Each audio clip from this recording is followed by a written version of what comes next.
The goal of this project is to finish off the extension of our pool deck. In the last video, I showed you how I prepped the area and then formed and poured the concrete slabs. In this video, I will walk you through the steps to cut and install artificial turf in between all of the slabs. The result is super clean, and the best part is it's maintenance-free and always green.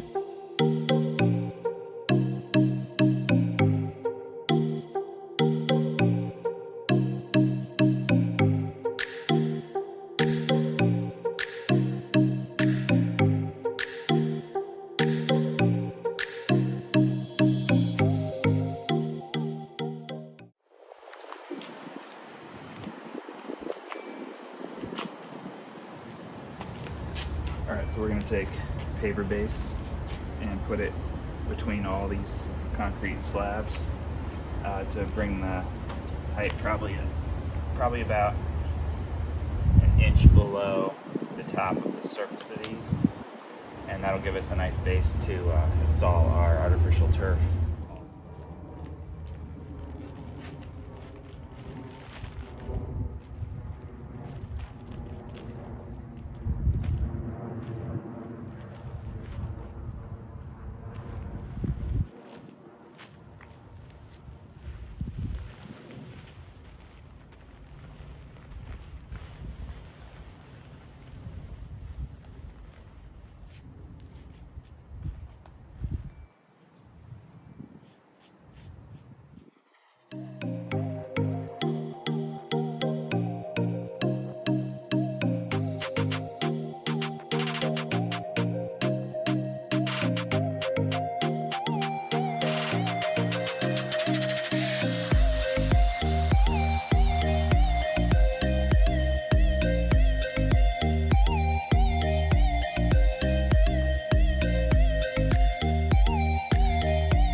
I used a scrap piece of 2x4 and a hammer to tap the paver base between all the slabs. I did this after about every inch or so of base that I poured in.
I took measurements to see what width I needed to cut the strips of turf.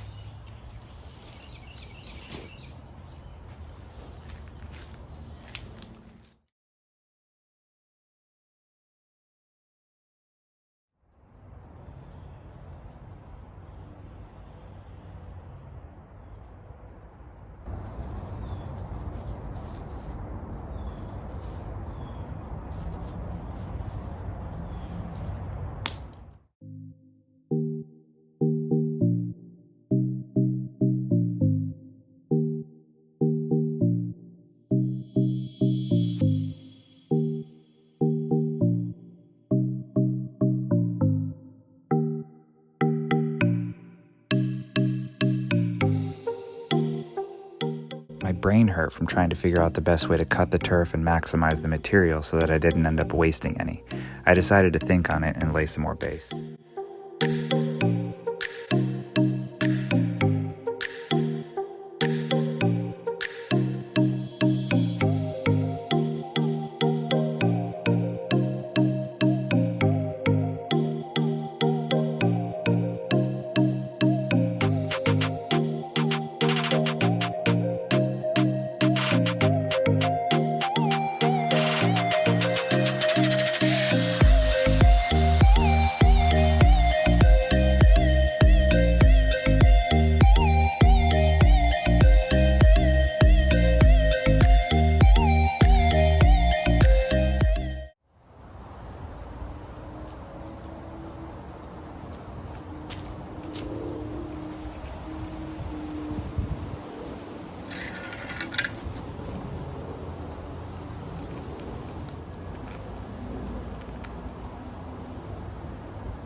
I purchased the artificial turf from Costco. They have 3 different grades, and I went with the middle grade, which was $50 a foot. I'll put a link in the description. It comes 15 feet long, and then you pay by the foot for however wide you want it. I bought 2 feet, so in total this was 30 square feet for $100. I ended up needing a bit more to complete this project. For the first corner, I decided to cut an L shape so that I wasn't making a seam directly on the corner. When cutting along the longest edge of the turf, I was cutting through the tufts of grass material. This was much more difficult than cutting the other direction, but it had to be done. I tried a couple different methods of measuring and marking with a white pencil, but it was a slow and tedious process, and I was constantly double-checking my measurements. I finally realized that the easiest way was to cut a piece of plywood exactly the width of my cut, and then I lined up one edge of the wood with the edge of the turf and cut along the other edge of the wood with my razor. I kept moving down and repeating this process until I had a 15-foot strip cut with an L notched out on the end to fit in the corner.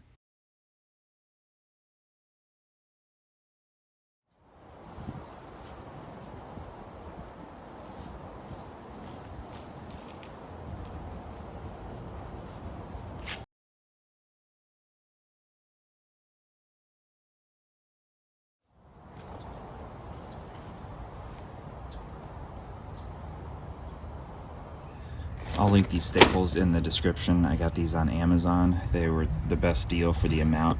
So this is $360. I think it was $31 for this whole box. So they're 6-inch long, galvanized so they won't rust.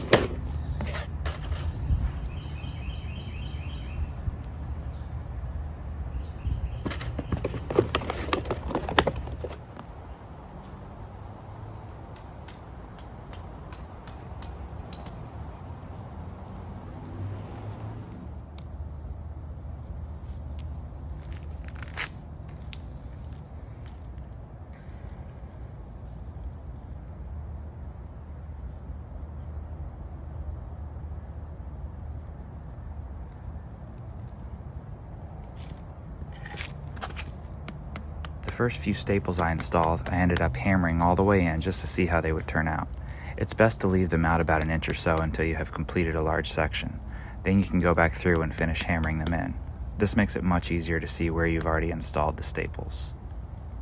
I used a staple to help peel back the layers of turf before hammering them in the rest of the way. You want to make sure none of the turf ends up under the staple, as that will cause divots in the turf and it won't look good at all. If you can get the majority of turf out of the way, the staple will pretty much disappear when you hammer it down all the way.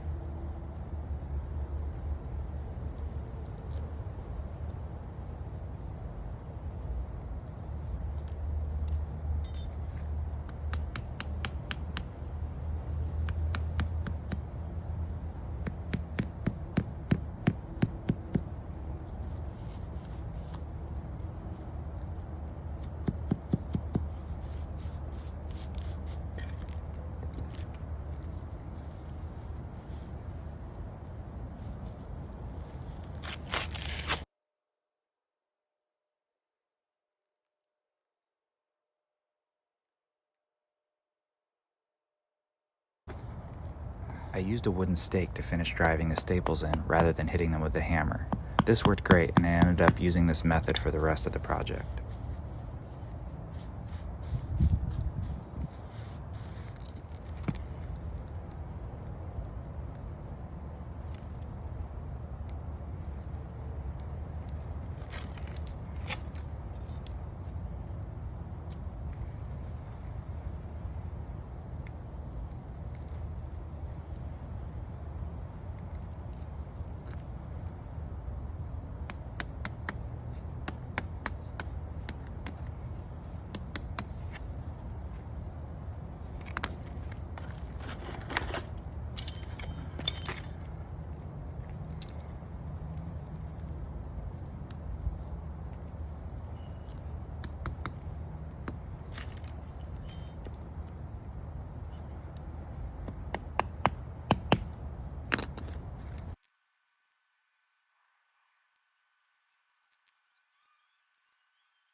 I spaced these first staples very closely together, partly because I was figuring out what I was doing at first, but also because this was the front corner and I knew it would see a lot of foot traffic.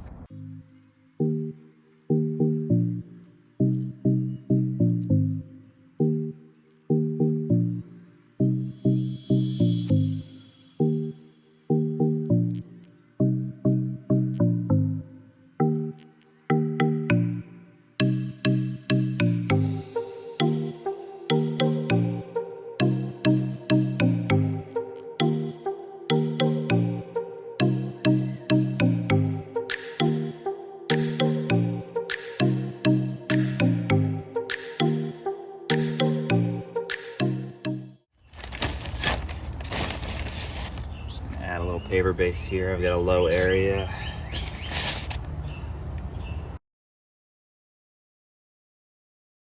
Just tamp it down.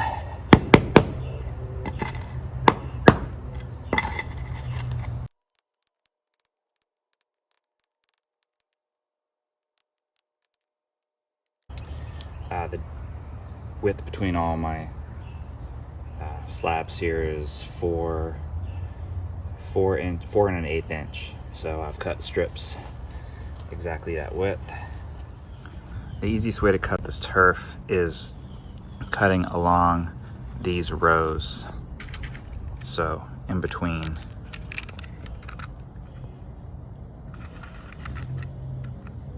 Like that.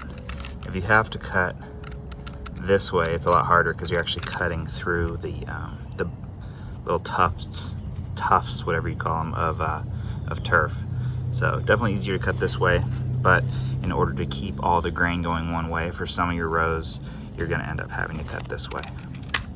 Going this way, I need 4 1/8 inches wide, so I measure it out. It comes to right here, and I just take my blade and cut all the way down.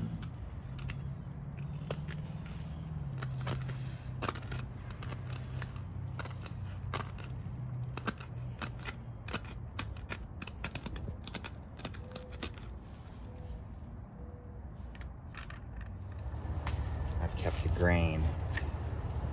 You can see how the grain kind of goes this direction. So that follows the grain of the strips that I cut here. So these strips were cut lengthwise off the full piece of turf, and then these strips here were cut the opposite direction so that I could get all the grain going the same way. And that'll also help with seams, because when you seam this edge up with here, the grain will be going in the same direction and you won't even see that seam. So you want to take this edge, butt it directly up against that edge as close as you can. And then we'll take 3 staples, 1, 2, 3, and you'll never see that seam.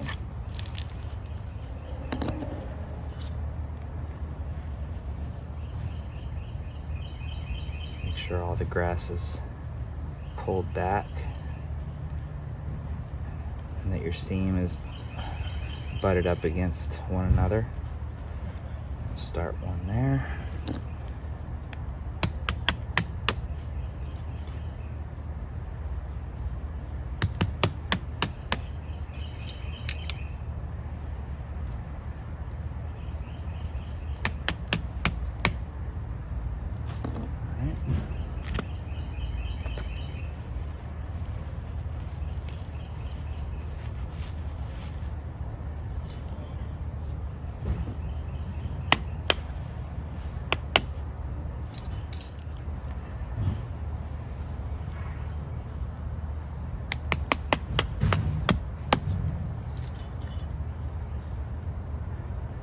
Say every 6 inches or so, 5 inches.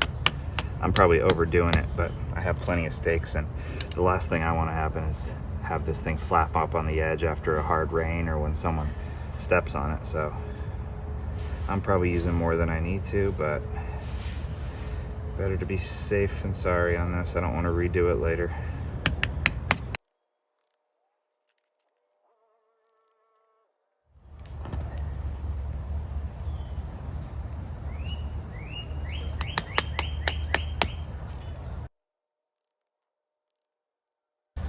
So that's the pattern I'll do all the way till I reach that intersection there.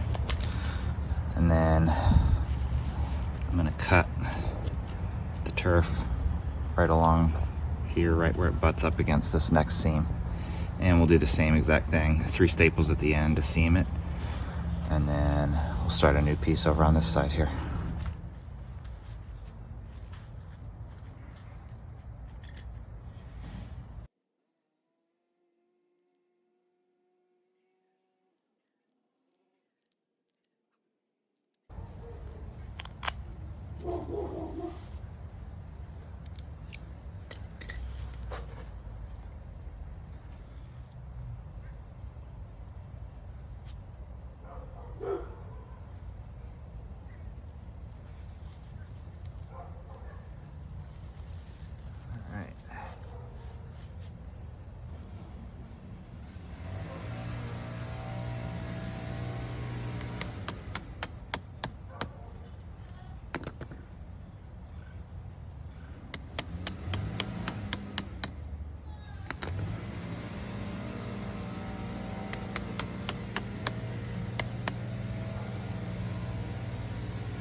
This back edge is the 2x6 that I had buried to create this whole area. So what I've done on the back is I'm just coming in with a staple gun and just stapling the edge to that 2x6 just to hold it down. I don't know if it's the best way to do it, but it seems to be working fine. So that's what I'm going with.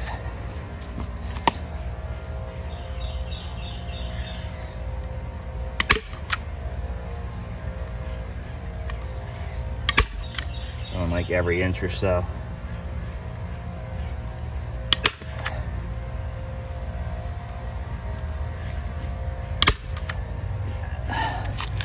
Come back through with a hammer and just make sure those are tapped in really good. And then we'll be backfilling this dirt right to that edge anyway. So.